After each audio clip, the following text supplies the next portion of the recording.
혈액투석 환자가 이제 저린 분들이 굉장히 많죠.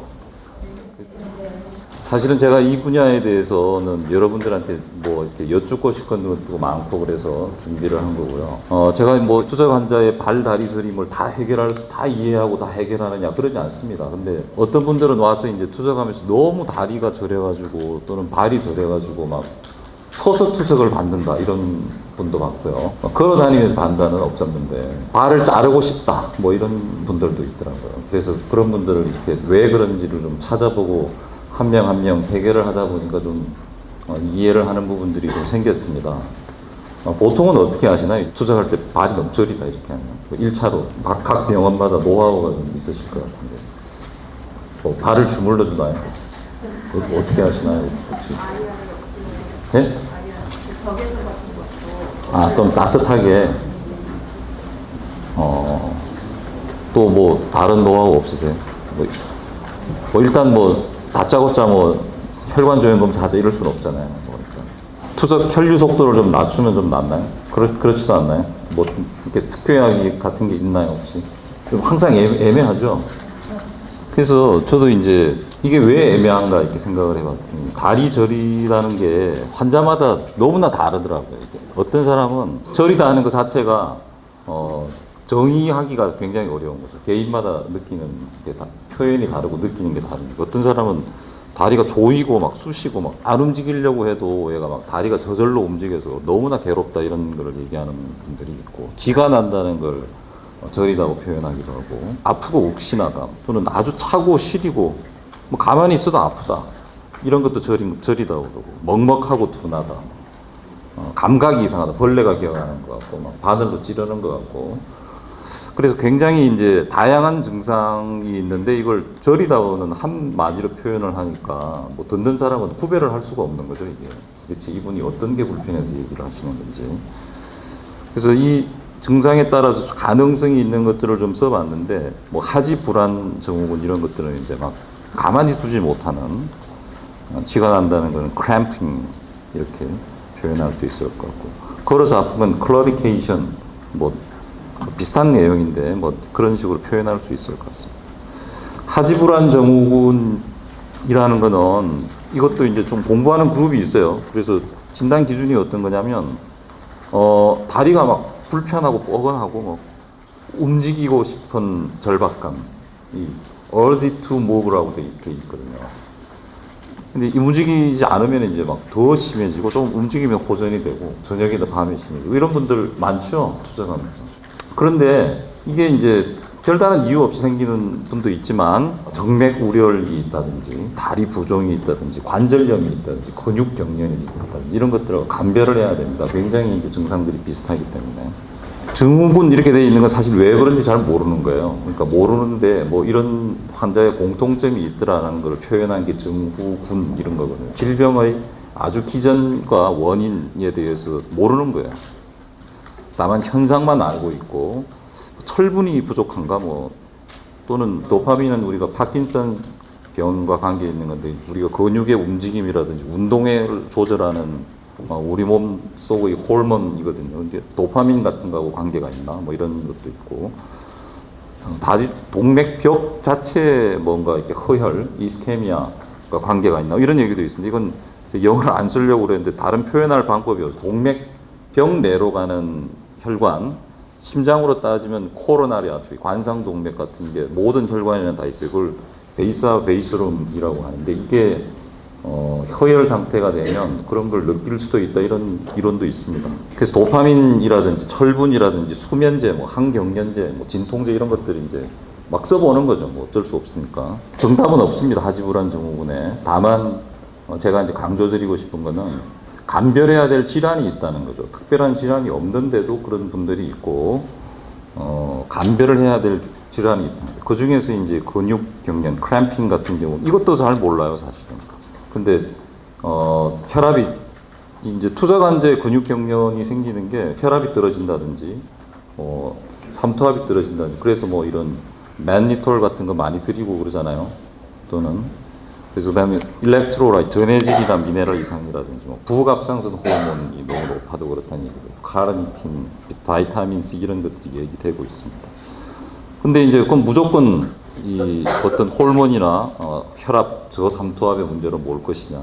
그렇진 않고 어떤 기저질환이 있는지를 조사를 해야 되는 거죠. 진짜 어떤 뼈나 관절염이 있는 건 아닌지, 갑상선이라든지 부갑상선 기능, 철, 마그네슘, 약 때문에 그런 건 아닌지 조사를 해야 되고, 브리티시 콜롬비아 리널 에이전시라는 데서도 여기도 이제 구글에 검색해 보면 나옵니다.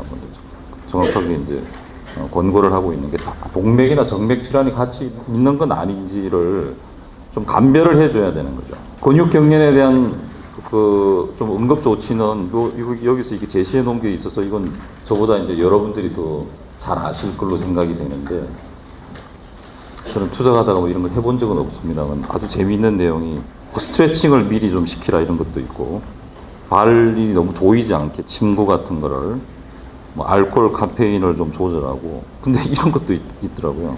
투석을 하면서 로우 인텐시티 엑서사이즈를 하면서 투석을 해라, 뭐 자전거 같은 걸 이렇게 하는 그런 경우 있나요? 네? 가능한가요 이게? 뭐 하여튼 리커멘드엔 그런 것도 좀 있었습니다. 이렇게 다리를 움직이게 하면서 투석을 하면, 캐나다에서는 가능한지 모르겠습니다. 어쨌든 뭐 바이타민 E, 뭐 가바펜틴, 뉴론틴이라고 하는 것도 뭐 도움이 될 수 있다 이런. 이거는 조금 나중에 혹시 보고 도움이 되시라고 제가 실어봤고 그렇게 잘 알지 못하는 거죠. 근데 문제는 이제 동반 질환이 있다는 거죠. 이 질환의 우리가 이제 모든 다리 저림이 똑같은 증상이 아니듯이 그 이유도 원인도 굉장히 다양할 텐데, 그 중에서 이제 분명히 감별을 해야 될 질환 이 두 가지가 있다면, 하나가 정맥우리혈, 정맥피가 다리에 고여 있는 거와 하나는 다리 동맥피가 잘 가지 않는 거, 이 두 가지는 꼭 감별을 해야 될 것 같아서 말씀을 드립니다. 정맥피가 고여 있는 걸 우리가 하지 정맥류라고 그러죠. 그래서 상당히 유병률이 높아요. 인구의 20-30%. 여자, 노령, 비만, 뭐 오래 서서 일하는 직업, 40대, 50대, 60대 나이가 많아지면서 60대 40%, 이건 뭐 혈액 투석이든 아니든 여러분들도 관계되어 있습니다. 요즘에 한 80분 오셨으면 10분이나 20분 정도 하지정맥류 있을 거예요. 증상도 굉장히 다양한데 되게 초기는 잘 모릅니다. 다리가 왜 이렇게 불편하고 무겁고 그런가. 그게 이렇게 막 불뚝불뚝 튀어나온 그걸 보고 우리가 하지정맥류라고 얘기를 하는데, 이런 게 있으면 이제 본인도 알죠. 이게 하지정맥류가 있어 그런가. 근데 어떤 거는 뭐 아주 뭐 미세한 혈관만 좀 두드러져 보이고, 물론 이제 아주 이제 다리에 정맥압이 올라가면 이렇게 막 색깔도 변하고, 피부도 이렇게 궤양이 생기고 이렇게 될 수 있어요. 근데 이 non-visible varicose vein, 보이지 않는데 하지정맥류는 있는 상태가 충분히 많이 있어요. 그러니까 우리가 이제 환자들도 다리를 보고 하지정맥류가 없다고 하지정맥에 역류나 우리혈 고여 있는 게 없다고 얘기할 수 없겠죠. 사실은 정맥피가 역류하는지는 바깥에서 이제 어떤 초음파 검사라든지 뭐 튀어나온 혈관이 있는지를 보고 알 수 있는 게 아니라, 이 검사를 비교적 그래도 이제 가장 객관적으로 볼 수 있는 게 정맥 역류 검사라는 게 있어요. 베인 리프렉스 테스트라고 하는 건데, 이렇게 우리가 이렇게 앉은 자세에서 발목을 막 이렇게 펌핑을 하면 발에 있는 피가 이렇게 쭉 위로 올라가겠죠. 정상적인 경우에는 이런 모세혈관, 다리의 모세혈관에 피가 좀 부족해져요. 이미 빠져나갔으니까. 그 상태 되면 이제 이런 적외선이 투과를 잘 하게 됩니다. 물론 이제 투과를 조사할 수도 있고 반사를 조사할 수도 있고, 투과가 잘 된다고 생각하면, 정상적인 사람은 투과가 아주 잘 돼서 초반에는 이렇게 인프라레드, 적외선에 투과하는 걸 조사하면 이렇게 올라가게 되는 거죠. 그러면서 서서히 피가 차 들어오게 되니까 투과하는 적외선이 줄어들면서 이렇게 아주 완만하게 슬로프가 이제 감소를 해줘야 되는데, 정맥 역류가 있는 사람은 이제 발목을 펌핑 시켜서 피를 쭉 짜내더라도 금방 다시 피가 차 들어오는 거죠. 그럼 금방 이제 슬로프가 감소하게 돼요. 이런 걸 볼 수 있어요. 제가 이제 이 직업이 뭐 이런 매일 사가지고 시술하고 이러다 보니까 어느 날 막 다리가 너무 무겁고 불편해가지고 제가 해봤어요. 제 다리입니다, 이건. 저도 여기 이제 보여드릴 수는 없지만 걷어보면 하지정맥류는 안 보입니다, 전혀. 근데 검사를 해보니까 여기 그레이드 1, 이렇게 그레이드 2 이렇게 돼 있죠. 이건 뭐 이제 검사 방법에 따라 조금씩 다르지만 역류가 있더라고요. 그래서 다리가 너무 불편하고 뭐 팍팍하고 막 이렇게 저리고 그래서 약 먹고 압박 스타킹하고 좋아졌어요. 그래서 나중에 시술해야 됩니다. 하지정맥류의 치료는 이제 피가 역류해가지고 이제 발에 고여 있게 되는 거니까 이게 어떤 거냐면 우리 몸의 하지정맥류는 피가 항상 심장 쪽으로만 가야 되는데 심장으로 가던 피가 이렇게 잘못 자란 아주 잘못 늘어난 정맥이 있으면 가다가 말고 유턴해서 발 쪽으로 내려가는 거죠. 원래 모든 정맥에는 밸브라는 게 있어서 거꾸로 가는 걸 차단하게 돼 있는데 밸브가 망가지면 올라가다 말고 밸브가 망가진 쪽으로 거꾸로 역류해서 가버리는 거예요. 바로. 그래서 하지정맥류에 뭐 레이저 치료든 뭐 고주파 치료든 또는 뭐 베나실 요즘 지하철에서 베나실 광고 혹시 보신 적 있으세요? 요즘 그런 것도 광고를 하던데 이런 것 모든 치료는 이 역류하는 길을 막아버리는 겁니다. 혈관으로 바늘 넣어서 역류되지 않게끔 잘못 자란 길이기 때문에 그걸 막고 이제 피가 고여있지 않게 단계적으로 압력을 가하는 압박 양말을 하고 뭐 이렇게 운동도 시키고 약물도 쓰고 이렇게 치료를 해주면 상당히 호전시킬 수 있습니다. 두 번째는 다리 동맥이 이제 막혀 있는 경우에요. 우리가 이제 혈압이 저하돼도 투석하면 혈압이 떨어지잖아요. 이제 혈압이 저하되면 이제 발로 또 피가 가는 혈류가 좋지 않으니까 더 저린 것들을 느끼게 되는데 피가 못 오면 이제 그 신경들도 더 예민해져가지고 막 더 아프거나 불편하다고 느끼게 되죠. 근데 혈관 길도 안 좋은데 혈압도 떨어지면 어떻게 되겠어요? 더 못 가겠죠. 우리가 혈압에 강화는 제가 해결할 수 없습니다. 그거는 이제 여러 투석실에서 혈압이 강화되지 않게끔 뭐 각종 조치가 있잖아요. 뭐 약도 드리고 웨이트 게인도 최소화시키려고 노력하고 뭐 여러 가지 방법들을 동원하시겠지만 그래도 어쩔 수 불가피하게 떨어질 수밖에 없는데 혈관 길이 안 좋으면 더 증상을 악화시킬 수 있는 거죠. 투석 환자에서 20-30%는 이 다리 동맥이 막혀 있습니다. 근데 이거는 이제 실제 조사를 해보면 투석 환자의 한 80%는 언제 그럼 이 다리 동맥에 문제가 있다는 걸 알게 되느냐. 궤양이나 궤저가 정도 생겨야 이제 이게 다리 동맥에 문제가 있지 않나 이렇게 발견된다는 거예요. 최근까지도. 그러니까 사실은 이제 궤양이나 궤저는 상처가 생겨 발가락이 까맣게 죽거나 뭐 이제 궤양이 안 맞고 막 썩어 들어가고 하는 단계 이전에 뭔가 문제가 있었을 텐데 발견되지 않고 넘어가는 경우가 굉장히 많습니다. 다리 동맥의 검사는 CT라든지 MRI로도 볼 수 있지만 그 투석 환자에서는 이런 걸로 보기 어렵고 혈관 조형 검사나 또는 초음파 검사로 잘 볼 수 있습니다. 혈관 조형 검사는 초음파 검사를 해보고 좋지 않은 경우에 이제 할 수 있는 거죠. 이건 MR을 이용한 엔지오 검사예요. 이것도 제 다리입니다. 강의를 위해서 한번 찍었어요.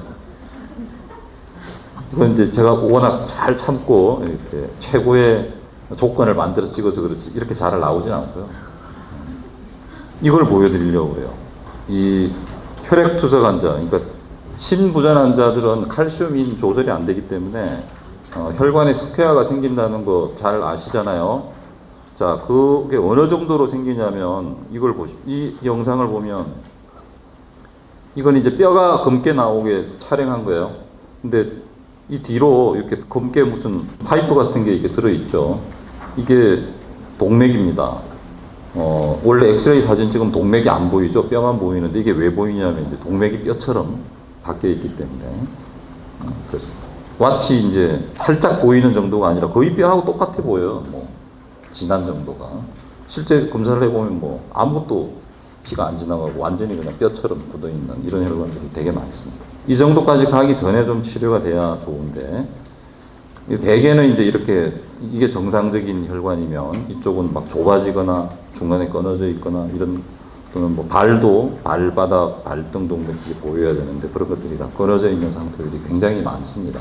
이런 혈관들을 이제 개통하는 그 기술들이 뭐 한 10년 사이에 굉장히 발달을 했고요.